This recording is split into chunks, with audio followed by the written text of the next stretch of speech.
ምስ ግዜ ዘይሸራረፍ ኤርትራዊ ሓቂ ካልኣይ ክፋል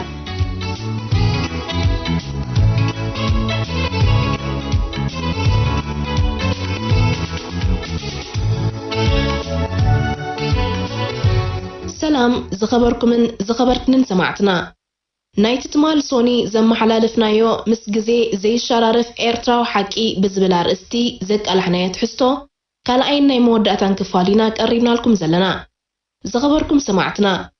ኣብቲ ትማል ዘቐረብናዮ ቀዳማይ ክፋል ትሕዝቶ ካብ ክፍሊ ዜና ፖለቲካዊ ጉዳያት ህግደፍ መንእሰይ ኤፍሬም ሃብተፅዮን ቅድሚ 11 ዓመት ኣብ ንትስፉ መጻኢ ቁጠባዊ ጸገማትን ተጻብኦታትን መንግስትን ግንባርን ናብ ምምዕባል ቁጠባ ሃገር ስና እምራዊ ኪናትን ስደት መንእሰያትን ቀንዲ ሸቶ ቤት ትምህርቲ ማሕበራዊ ስነ ፍልጠት ቤት ትምህርቲ ካድር ናቕፋ ኣብ ዝብሉ ጉዳያት ሰፊሕ ዘተ ብምክያድ እቲ ትማሊ እተባህለ እተነግረ እተተንተነን እተዘርዘረን ድሕሪ 11 ዓመታት ሓቅነቱ ከም ፀሓይ ቀትሪ ደሚቑ ዝተንጸባረቐ ኣዝዩ ዘሕብን ኣብ ልዕሊ ምዃኑ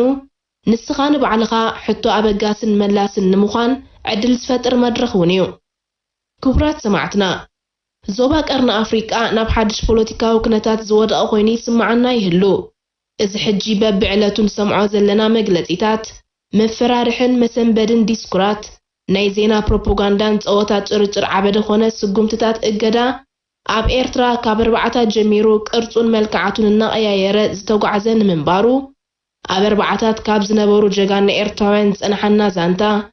ኣብ ቃልስን ናጽነት ካብ ተሰግረ መስገደል ካብ ኤርትራውያን ተመራመርቲ ብመልክዕ መጽሓፍ ናብ ወለዶታት ካብ ዝተሰጋገረ ታሪኻዊ ሰነድ ብዘይካ ዝውን በብመድረኹ ዝተጓዓዝናሉን ብዓወት ዝተሰጋገርናሉን ምዕራፋት ዘረጋግጾ ሓቂ ኣብ ምንባብን ምምማይ ታሪኽ ቀርኒ ኣፍሪቃና ጌጋ ከም ዘይነበረና እዩ ሎሚ ሰላም ቀርኒ ኣፍሪቃ ብተንኮልን ጸቕጢ ኣሜሪካን ምዕራባውያንን ተበኪሉሎ ኣብ መንጎ ህዝብታት ሃገራት ቀርኒ ኣፍሪቃ ኩናት ሓድሕድ ወሊዕካ ብደም ዝጨቀወትን በሰልኡ ብዘይሃሰስ ግርጭት ዝተጎብጠት ዞባ ንምፍጣር ዝጀመርዎ ጉዕዞ ኣብ ምቕጻል ይርከቡ ዝኸበርኩም ሰማዕትና በንጻር እዚ ኣብ ዝሓለፈ ሳልስቲ ኣብ መንጎ ኤርትራውያንን ኢትዮጵያውያንን ካልኦት ጉድሳት ብዝተፈጥረ ሕብረት ኣብ 27 ከተማታት ሕቡራት መንግስታት ኣሜሪካ ኣውስትራልያ ኣብ ደቡብ ኣፍሪቃ ካናዳ እስራኤል ሰፊሕ ህዝባዊ ሰላማዊ ሰልፊ ብምክያድ ንእኩይ ተግባራቶም ዝኸሽሕን ንሕብረት ሃገራት ቀርኒ ኣፍሪቃ ንዓለም አንጸባሪቖም ኣለዉ ኣብ ልዕሊ ትካላት መራኸቢ ብዙሃን CNN BBC ሮይተርስ ኣሶሲኤትድ ፕሬስን ካልኦትን ብዝምልከት ከቢድ ተቃውሞኡ ዝተመዝገበሉ ምንባሩ ተሓቢሩሎ ምዚ ብዝተኣሳሰረ ዝተፈላለዩ ተመራመርቲ ታሪኽ ኣባላት ፓርላማ ፍሉጣት ውልቀ ሰባት ካብ ኬንያ ኡጋንዳ ዴንማርክ ኣሜሪካ ካናዳ እስራኤል ደቡብ ኣፍሪቃ ዓዲ እንግሊዝን ካልእ ቦታታትን ብዴሞክራሲያዊ ምርጫን ዝተመርጸ ስርዓት ኣወጊድካ ንጃንዳ ወያነ ናብ ስልጣን ንምምላስ ዝግበር ቅሉዕን ዘይቅሉዕን ውዲት ዝኸፍሎ ዋጋ ከምቲ ንሳቶም ብዓይኒ ሊብያ ኢራቅ ሶርያ ኣፍጋኒስታን ማሊ ወዘተ ዝጥምትዎ ከም ዘይኮነ ዘነጸረሎም ሓበሬታ ኣብ ምትሕልላፍ ተጸሚዶም ከም ዘለው ይግለጽ ኣሎ ንጃንዳ ወያነ መግብና መላለስካ ሓበሬታ ኩናት ብሳተላይት እናስነቕካ ኣብ ስነ ልቦና ህዝቢ ጸቕጢ ዝፈጥር ፕሮፓጋንዳዊ ጠያይት እናተኮስካ ካብ ብኩናት ብወረ ዝተሳዕረን ዝብል ምስላ ህይወት ንምሃብ ዝገብሮ ጻዕሪ ኣብ ባይታ ከም ዝሓስበው ምስጓም ምስ ኣበዮም ንቤት ምኽሪ ጸጥታ ኣኪቦም ብሰንኪ ምብራር ስራሕተኛ ትካላት ረድኤት ካብ ኢትዮጵያ ህዝቢ ንሞት ተቓሊዑ ብዝብል ከውፅዎ ዝሓስቡ ጽሑፋዊ መግለጺ ብቻይናን ሩስያን ተቃውሞ ምስ ገጠሞ እንሆ ናብ ሓድሽ ኩናት ምፍርራስ ዞባ ቀርኒ ኣፍሪቃ ኣምሪሖም ይርከቡ ብመንገዲ ጃንዳ ወያነ ንኢትዮጵያ ከፈራርሱ ናብ ሶማል ተመሳሳሊ ስጉምቲ ንምፍጻም ሰባት ኣበጋጊሶም ከም ዘለውን ንናይ ሚድያ ትካላቶም CNN BBC ሮይተርስ ኣሶሲኤትድ ፕሬስን ካልኦትን ኣብ ጋዳሪፍ ሱዳን ኣስፊሮም ህልቂት ህዝቢ ብዝብል ድራማ ክሰርሑ ከም ተበገሱ ካብ ኬንያ ኣቐዲሙ ዝወፀ ሓበሬታ ኣቃሊዕዎም ኣለዉ ዝኸበርኩም ሰማዕትና በንጻር እዚ ሃገርና ኤርትራ እትከልቢ ነብሕ እትገመል ጉዕዙ ይቕጽል እናበለት ኣቐዲማ ንዝሰርዓቶ ቀዳምነታታ ኣብ ምፍጻም ትርከብ እዚ ምስ ባህሪ ህዝባዊ ግንባር ዝተኣሳሰረ ድማ እዩ ህዝባዊ ግንባር ኣብ ጃህራን በለካን ልኽዓካን የለን እንታይ معاس أبين بغمين كم استقبر زفلت ودبيو اسكا قدم 11 عامت نصحافي هقدف الأمين محمد سعيد قريباتو بزنبرت حتو نابكا لايك فال نايت زررب كنسجر تقدنا أنا حدي بحقلبنا حدي وردور بحدي عمتنا مستفردي دبلنا مستفردي تعيو حزبين عتكاقدي قرن الصلاعي خسلا على بحسن كتربع معد السلام تبلا لما عرارة تسرع ترقيت كدادا تشام حزبي فحان سامنا ዝተፈጸመ ታሪኽ ሰኣን መጽሓፍን ምዝንታውን ብዓቢውን ባህሊ ህዝባዊ ግንባር ስቕ ምባር ስለ ዝቐድም ኣብ መወዳእታ እንታይ ይኸውን ኣነ ነዚ ሓደ ካብቲ ሕመቕናየ ዝብሎ ዘለካ ተመክሮ ምክፋል ነውሪ ይኮነን ግን እቲ ኣብ መስርሕ ዘጥረኻዮ ባህሊ እውን ይቕይደካ እዩ ገሊኡ ኣሎ መዓት ቅያ ፈጺሙ ክንሱ ክዛረበሉ ዘይደሊ እዚ ብኽፍኣት ዘይኮነ ክጃሃር ስለ ዘይደሊ እዩ ኣብ ካልእ ዓዲ እኳ ይበሃል እዩ ኣነ ከምዚ ገይረ ከምዚ ሰሪሐ ይበሃል እዩ ንሕና ግን ከምኡ ኣይንብልኒና ምናልባት ግን ነፍስኻ ካብቲ ፍጻመ ውፅኢካ ነቲ ፍጻመ ምግላጹ ካብኡ ናብኡ ዝሓሸ ምኾነ ኣብ ታሪኽና እዚ ዘይበሃል ጅግንነት ዝፈጸሙ ክሳዕ ሕጂ ብሂወት ዘለዉ ኣለዉ ተኣምር ይስርሖም ክዛረብሉ ግን ባህሪ ናይቲ ተጋዳላይ ኣየፍቅደሎምን ክንደይ ጀጋኑ ከዓ ገለ ከይበሉ ሓሊፎምን ይሓልፉለውን ብኣጠቓላሊ ብዛዕባ ነፍስና ምዝራብ ካብ ዘይከኣልና ብዛዕባ እቲ ፍጻመ ምዝራቡን እቲ ዓቕሚ ንስእኖ ኣለና ታሪኽ ድምር ናይ ብዙሓት ውልቀ ሰባት እዩ ሓደ ሰብ ንውልቁ ክሰርሖ ዝኽእል ሃገራዊ ታሪኽ የለን ምስ ከባቢኡ ምስ ብፅኦቱ ኮይኑ ታሪኽ ዝሰርሕ ኣብ ከምዚ ኩነታት እቲ ባህሪ ወሳኒ እዩ ኣብ ምዕራባዊ ዓለም ኣብ ዝግበር ጎስጓስ ስልጣን እንተርኢና ሰባት ብዛዕባ ውልቃዊ ክእለቶም ብዙሕ ክምድሩ ይረኣዩ ኣባና ግን ኣነ ከምዚኤ ከምዝን ከምትን ሰሪሐ ክትብል ከቢድ እዩ ሓደ ነዊሕ ዓመታት ዘጥረኻዮን ሓይሊ ዝፈጠረልካን ባህሊ ሓበራዊ ኣተሓሳስባን ብእኩም ምዝራብን ብቐሊሉ ክትቕይሮ ቀሊል ኣይኮነን ናይ ባሕቂ ክስራሓሉ ዘለዎ እዩ ንኣብነት ሓንቲ ፍጻሜ ቅያ ኮማንዶ እንተወሲድና ኣብኡ ብኣካል ዝነበሩን ዝመርሑን ሰባት ኣለዉ ፀብፀብ ኣሎ ግን ፀብፃብ ከተንብብን ባዕሉቱ ዝሰርሖ ከዘንትወልካ ከሎን እቲ መቐረቱን ላዝኡን ነንበይን እዩ እዚ ሰብ እዚ ግን ክዛረብ ኣይደልን እዩ ከመይ ኢሉ እዩ ኣነ ከምዚ ገይረ ኢሉ ክዛረብ ከም ሕፅረት ኣቦታ እናሃለወት ከም ባህሪ ግን እታ ዝሓየለት ጎንና እያ ነይራ ምስጢራትና ሱቕ ኢልና ኣይነዘርቑን ኢና ምስጢርካን ምስጢር ውድብን ክሳዕ ትመውት ትዕቅቦ ሕቶ ዓቕሚ እውን ኣገዳሲ እዩ ገሊኡ ክፅሕፍ ክዝክር ይኽእል ክትንትን ይኽእል ገሊኡ ከዓ ፈፂሙ ይዝክርን ብሓፈሻ ግን ስኑድ ይኹሉ ንዓና ዘሎና ሰነዳት እዚ ዘይበሃል እዩ ንኣብነት ኣብ ወታደራዊ ፀብፃባትና ምስ ናይ ፀላኢ ክንርኢ ንኽእል ንሕና ብዛዕባ ሓንቲ ውግእ ነቕርቦ ዝነበርና ፀብፃብ ምስ ናይ ፀላኢ ዘቕርቦ ዝነበረ ከተወዳድሮ ከለኻ ንሕና ኣትሒትና ንፅሕፎ ከም ዝነበርና እዩ ዘርእየካ ምስ ናይ ፀላኢ ከተወዳድሮ ከለኻ ዓበ ፍልሊ ኢኻ ትረኽበሉ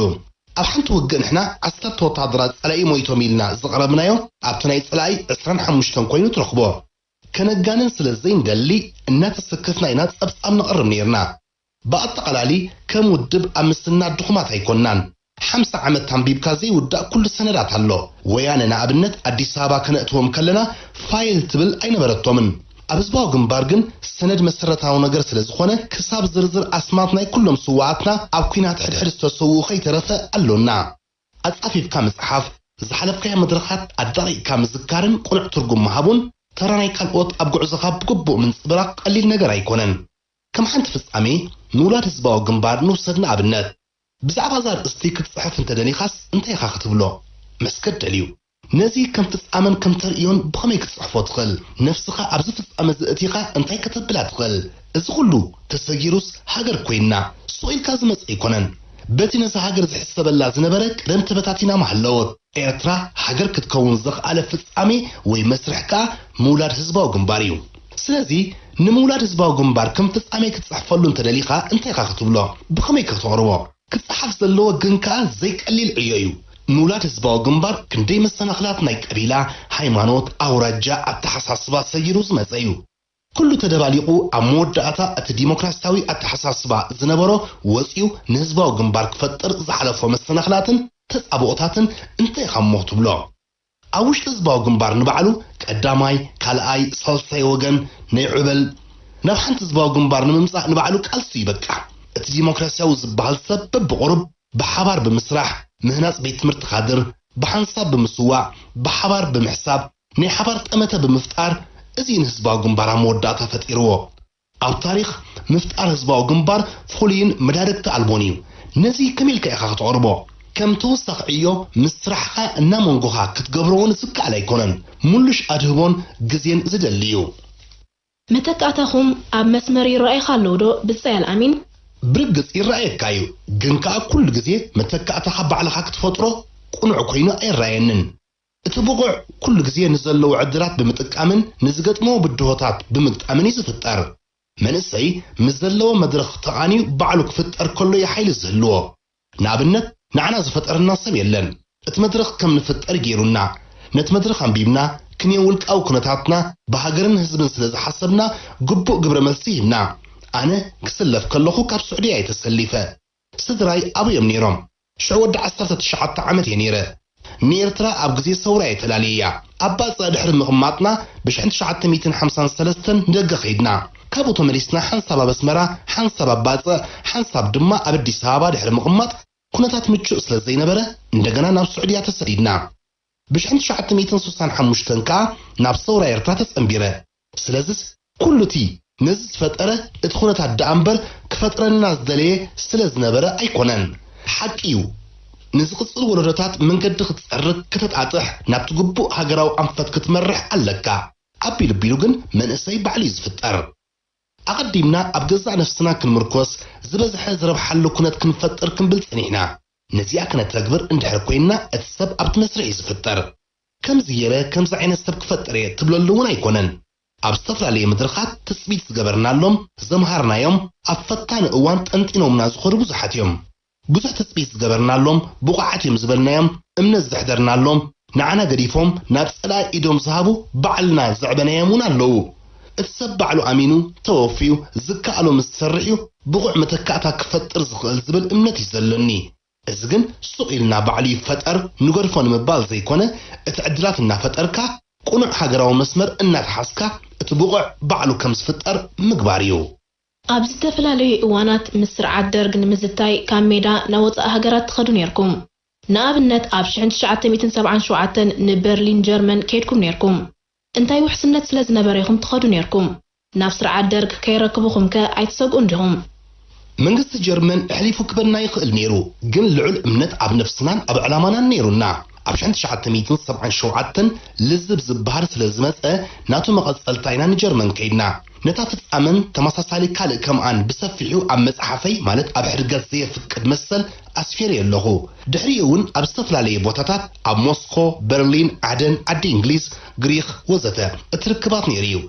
ሕጂ ክትሓስቦ ከለኻ ክሳዕ ክንደይ ሓደገኛ ምንባሩ ትርዳእ ምክንያቱም ካብ መግቦም ትበልዕ ኣብ ኣቴንስ ግሪክ ንኣብነት ሓንቲ ሶሙናዊ ክልተ ግዜ ካብ ኣቴንስ ናብ ኣዲስ ኣበባ ትመላለስ ነፋሪት ኢትዮጵያ ነይራ ንሕና ንጽበዮ ነገር የብልናን ግን ቀጻሊ ዝግኒ ጥሕሎ ብርዚ ሒዛትሎም ትመጽእ ነይራ ንሕና ከምሶም ንበልዕ ዝግኒ ዝበሃል ካብ ዘይንበልዕ ዓመታት እዩ ኣብቲ እዋን ግን ምስቶም ክሓርዱና ዝደልዩ ጠፋኣትና ዝምነዩ ኣብ ሓንቲ ጣውላ ኮፍ ኢልና ንበልዕ እንታይ እሞ ክገብሩ ንምድንጋርና ብመንገዲ ካልኦት ሃገራትን ብዝተፈላለዩ ኣገባብን ብዙሕ ፈተነታት የካይዱ ነይሮም ኣብ መወዳእታ ግን እቲ ብልዕሊ ነፍስናን ኣብ ልዕሊ እቲ ውድብን ዝነበረና እምነት ይስዕር ዋርድያ የብልናን ዝኣልየና የለን ንሳቶም ኣብቲ ዝበለፀን ዝኸበረን ማለት ውሕስነት ዘለዎ ሆቴላት ክድቅሱ ከለዉ ንሕና ዝሓሰረን ኣብ ሓንቲ ክፍሊ 3-4 ኮይና ንድቅስ ንሳቶም መዓልቲ መዓልቲ ክዳውንቲ ክቕይሩ ከለዉ ንሕና እታ ዘላትና ምሸት ሓፂምና ነስታርራ ካልእ የለን ሓንቲ ክራቫታ ክንገዝእ እንውፅኦ የምኪን ናይ ሓንቲ ጋንታ ናይ ሶሙን መሻርፍ እዩ ሸብዳዕዳዕ ዝበሃል የለን ቀደም ካብ ሜዳ ንደገ ክንከይድ ከለና ወርሒ እንተጌርና ዓቕልና ይፀበና ነይሩ ተመሊስና መሬት ኤርትራ ምስ ረገፅናዩ ቅሳነ ዝስማዓና ነይሩ ኣብ ደገ 24 ሰዓት ድቃስ ኣብይካ ቀባሕባሕ ክትብል ትዋረድ ናብ ሜዳ ምስ ተመለስካ ግን ነፈርቲ ብልዕሊኻ እናዘንብያውን ኣይትሰምዐንን በጥ ትብል ካብይ ዝመፀይ ዝንተይልካ ካብቲ ኣብ መትከልካ ዘለካ ዕግበትን ቅሳነትን እዩ ኣብ ሜዳ ትበልዖ ዘየለስ እተገላላይ ክንድገለ ይኸውን ትርዮ ካብይ ዝመፀይ እዚ ኣብየናይ ዓለም ይኽእስ ትራእየ ንኣብነት ኣብ እዋን ገድሊ ምስ ናይ ፍልስጤም ተቓለስቲ ሓደ እዋን ኣብ ፍልስጤም ተራኺብና ነርና ንሳቶም ኣብ ሳንጦም ኩሉ ግዜ ዝተጠብሰ ደርሆ ኣላቶም በቲ ካልእ ከዓ ጽማቕ ብሽኮት ኣሎ እሾክ የወግኦም ከዓ ክንድገለ ጫማ አራጢጡ ደርሆ ውፅኡ አጠምጠም ከብል ትሪኦ እንታይ እዚ ተዓላሳይ ንሕና ብታሪክና ከምኡ ዓይነት ባህሪ ርኢናን አርኢናን ኣይንፈልጥን ኣብዚ ሕጂ እዋን ህዝባዊ ግንባር ከመይ ኣሎ ብዛዕባ ውሽጣዊ ሓድነትና ናይቲ ግንባርን ካድረታቱን ዝምልከት ኣነ ጥርጣረ ዝበሃል የብለይን በዚ ከይተዛነና ግን ከም ኣባላት ህዝባዊ ግንባር መጠን ከምቲ ዝግባአናን ክንገብሮ ዘለልናን መደባትና ክንሰርዕ ስሩዕ ኣኼባታት ከነካይድ ስራሕትና ክንግምግም ነቐፌታን ነፍሰ ነቐፌታን ከነካይድ ሓደ ክብድል ከሎ ዓገብ ክንብል ከም ዘሎና ዝስሓት ኣይኮነን ነዘን ሕቶታት ነፍሲ ወከፍና ሓቲቱ ክምልሰን ክኽእል ኣለዎ እዚ እቲ ቀንዲ ክነተክረሉ ዘለና እምበር ብዛዕባ ሓድነትና ዘጠራጥር የለን ህዝባዊ ግንባር እዩ መወዳእታ ኣብ መጻጽዓን መትከላትን ህዝባዊ ግንባር ኣብ ግምት እቲኻ ኩሉ ግዜ ህዝባዊ ግንባር ህያውን ስጡምን ክኸውን እዩ ዘለዎ ለውጥ የለን ማለት ኣይኮነን ግን ለውጥ ኩሉ ግዜ ንመትከላት ዝሓስብ ክኸውን የብሉን ህዝባዊ ግንባር ሓንቲ ኤርትራን ሓደ ኤርትራዊ ኣተሓሳስባን ንምፍጣር ዘሕለፎ ሓጎስጎስ ዝፈጠሮ ሓይልን እዚ ኢልካ ክትገልጾን ኣይትኽእልን ቅድሚ ምውላድ ህዝባዊ ግንባር ይኹን ቅድሚኡ ዝነበረ ሃገራዊ ኣረዳድኣን ሕጂ ዘሎን ሰማይ ምድርን እዩ ከምዚ ዓይነት ሓይሊ ሃገራዊ ኣረዳድኣን ሃገራዊ ተሓሳስባን ዝፈጠረን ዝማዕበለን ከዓ እቲ ዘይቅየር መትከል ህዝባዊ ግንባር እዩ ስለዝኾነ ከዓ እቲ ግንባር ኣበርቲዑ ዝሰርሓሉ መትከላቱ እዩ ገለ ሰባት ህዝባዊ ግንባር ብደገ ብዙሕ ስለ ዝሓስብ ንውሽጥና ብኣሉታዊ ይጸልዎ ኣሎ ዝብል መረዳእታ ኣለዎም ህዝባዊ ግንባር ኣብ ጉዳይ ጎረባብትና ሃገራት ዘለዎ ኣረኣእያ እንታይ እዩ ብደገ ኢና ዝያና ንሓስብ ንውሽጥና ንጎስ የለና ዝበሃል ፈጺምካ ጌጋ ኣረዳድኣ እዩ ዋላ ቀደሙን ኣብ ሜዳ ከለና ንውሽጥና ሓሊፍና ብደገ ንሓስብ ነርና ውሽጥና ረሲዕና ግን ኣይኮነን ሽዑ ኣብ ተኣሲ ጽንኩር ኩነታት እውን ከይተረፈ ብዛዕባ ዞባናን ከባቢናን ንሓስብ ነርና ወያነ ንኣብነት ንሕና ኢና ፈጢርናያ ወያነ ክትፍጠር ህዝባዊ ግንባር እንተዘይሕግዝ ነይሩ ንሕና እንተዘይንስዋዕ ኣብ ኢትዮጵያ ከምቲ ንሕና ንደልዮ ዝነበርና ለውጢ ክመጽእ ኣይምኻለን ስርዓታት ሃይለ ስላሰን ደርግን ግዜ መወሰዱ ስለዚ ዝተኸተልናዮ ስትራቴጂ ኣብ መስርሕ ናይቲ ታሪክ ኣዝዩ ሓያል እዩ ነይሩ እዚ ከዓ ኩሉ ግዜ ብዛዕባ ውሽጥና እናሓሰብና ኢና ንኻልኦት ዝጸልዉ መደባት ንሕንፅጥ ዝነበርና ሕጂ ንተዓሰሉ ዘይኮነ ኣብ ኢትዮጵያ ንዓና ዝሰማማዕ ስርዓት ንምምጻእ ጨቓቂልና ካብ ዘይብልና ሓጊዝና ሰባት ሰዊእና ኢና ብፍላይ ኣብ ኣጋ መፋረቕ ሰማንያታት ንውፅዓት ህዝብታት ኢትዮጵያ ክንድግፍ ጀሚርና ኣብ መወዳእታ ሓንቲ ምሳና ብስኒትን ሰላምን እትነብር ኢትዮጵያ ንምፍጣር ነይሩ ዕላማ ተዓዊትና ዲና እንተይልና ምልክት ሕቶ ኣለዎ ነተቐዳማይ ጸላይ ንምጽራቅ ዝተኸተልናዮ ሜላን ንውፅዓት ህዝብታት ኢትዮጵያ ዘርኣናዮ ምድግጋፍን ግን ቁኑዕ ነይሩ ኣብ መወዳእትኡ ግን እቲ ዝኸፍአ መተካእታ ወያነ ኮይኑ ካልእ ክመጽእ ምኽኣለ ነይሩ ሕጂ ነቲ ብግዚኡ ቁኑዕን ዘስርሕን ዝነበረ ምርጫ ጉጉይ ነይሩ ክንብል ኣይንኽእልን ንወያነ ኣብ ኣዲስ ኣበባ ኮፍ ኣቢልናያ ወፂና ንውሽጥና ረሲዕና ዲና ንወያነ ፈጢርናያ ዕላማና ስርዓት ደርግ ኣሊኻ ኣብ ኢትዮጵያ ጥዑይ ጎረቤት ንምምጻእ ነይሩ ሕጂ እውን ብዛዕባ ከባቢና ኣይንሓስብን ማለት ኣይኮነን ምክንያቱ ብዛዕባ ከባቢኻ ከይሓሰብካ ብዛዕባ ህላወኻ ክትሓስብ ስለ ዘይከኣል ከም ምርጫ ባዕሎም ይፍለጡ ኢትዮጵያ ባዕሎም ይፍለጡ ሱዳን ኢልና እንተንነብር ሕጂ ኣብዚ ዘለናዮ ማዕለና ዶ ሕጂ ኣነ ንስኹምን ኣብዚ ኮፍ ኢልና ምዘተና ዶ ኣብ መወዳእታ ጎረቤትካ ባዕልኻ እውን ኣይኮንካን ትፈጥሮ ኢትዮጵያ ጎረቤትና ክትከውን ንሕና ይፈጠርናያን መጽያ ግን ካብ ዝተበጊስና ኢና ከዓ ኣብ ኢትዮጵያ ጥዑይ ስርዓት ክህሉ ንሰርሕ ስለዚ ኩሉ ትብደገ ንሓስቦን ንዋስኦን ብዓብዩ ንውሽጥና ብግምት ዘእተወ እዩ ህዝባዊ ግንባር ዝዓበየ ሓይሉ ሰፊሕ ደገፍ ህዝቢ ምርካቡን ኣብ ውሽጢ ህዝቢ ምሕቃፍን እዩ ኣብዚ እዋን ርክብ ህዝባዊ ግንባር ምስ ህዝቢ ከመይ ኣሎ ናይ ብሓቂ ዝሕብን ባህሊ እዩ ኣብዚ ሃገር ብሰራዊትን ኣጽዋርን ዝሕሎ ፕሬዝደንት መራሕቲ ኣብያተ ጽሕፈትን መንበርን ሓለፍቲ ወይ ኣብያተ ጽሕፈት መንግስቲ ኣሎ ድዩ እዚ ናብ ዝኾነት ሃገር ኬድካ ዘይትረኽቦ ክቡር ፖለቲካዊ ባህሊ ናይ ሃገር እዩ እዚ ካበይ ዝመፀ እዩ ሶኢልካ ስለዝደለኻዮ ዝመፅእ ኣይኮነን እቲ ሓይሊ እቲ መንግስትን እቲ መሪሕነትን ናይ ህዝቢ ብምዃን እዩ ኣብ ኣስመራ ገዛእቲ ዝቕመጡሉ ዝነበሩ ቤተ መንግስቲ ኣሎ ንሕና ግን ኣወያትናን ፕሬዝደንት ኢሳያስ ኣብ ማእከል ህዝቢ ዝቕመጥ ኩሎም መራሕቲ ምስቲ ህዝቢ ሓቢሮም እዮም ዝቕመጡ ኣበየናይ ሃገር ኣሎ እዚ ስለዚ ህዝባዊ ግንባር ኩሉ ግዜ ናይ ህዝቢ እዩ ኣብ ውሽጢ መንፈስ እቲ ህዝቢ እዩ ድማ ዘሎ ንህዝባዊ ግንባር ካብቲ ህዝቢ ነፂልካ ምርኣዩ ዝከኣል ኣይኮነን ህዝባዊ ግንባር ብካድረታቱ ዘይኮነስ ብህዝቢ ተመሪሑን ተሓቂፉን ዝኸይድ ውድብ እዩ ነዚ ክቡር ፀጋ ኣብ ምዕቃቡን ምምዕባሉን ከዓ ባህሊ እቲ ውድብ እዩ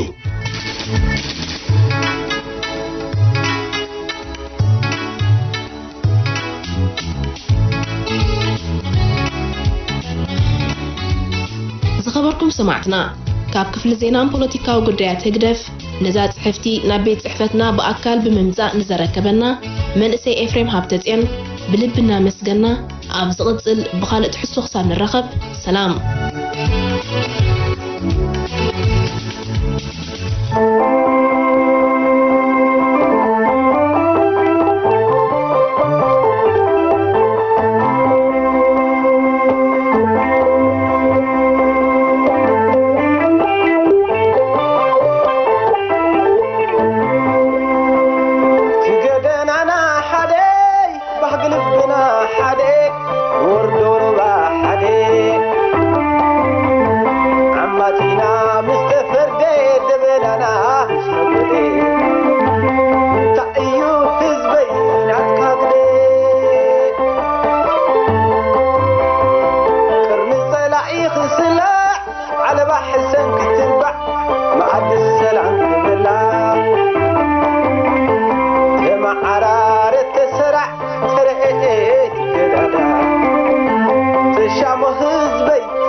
تشام هزبي